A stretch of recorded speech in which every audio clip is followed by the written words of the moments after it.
भगवान राम और रावण के बीच घमासान युद्ध चल रहा था। राम जैसे ही रावण के शीश काटते, एक और शीश रावण के सर पर आ जाता। राम ने रावण के 10 सिरों और भुजाओं में 10-10 बाण मारे, लेकिन वे फिर नए हो गए। ऐसा उन्होंने कई बार किया, लेकिन रावण को मारने पाने की कोशिश हर बार नाकाम हो जाती।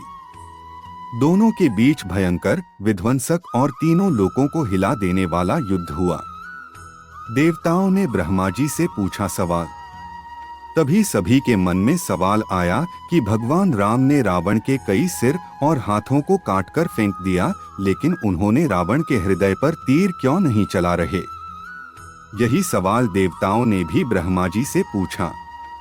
तब भगवान ब्रह्मा जी ने देवताओं के बताया कि रावण की हृदय में सीता का वास है और सीता के हृदय में राम का, और उनके हृदय में सारी सृष्टि है।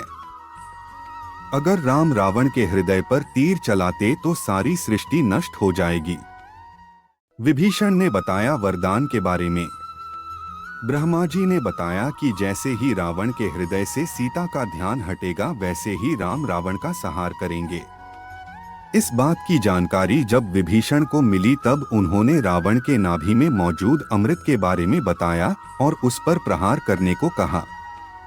फिर भगवान राम ने आताताई राक्षस रावण की नाभि पर तीर चलाकर उसका अमृत को सुखा दिया। इस तरह हुआ रावण का अंत।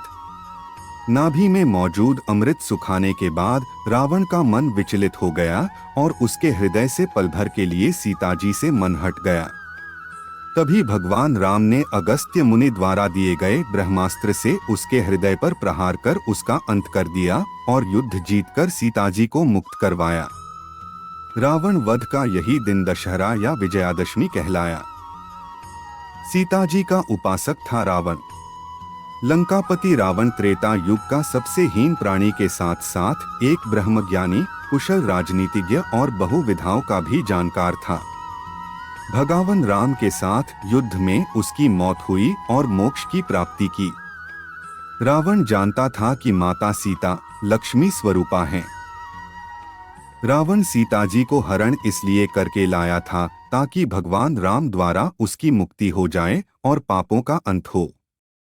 रावण सीता जी का उपासक था और अपने हृदय में सीता जी को रखा, जिससे उसको काफी बल भी मिला।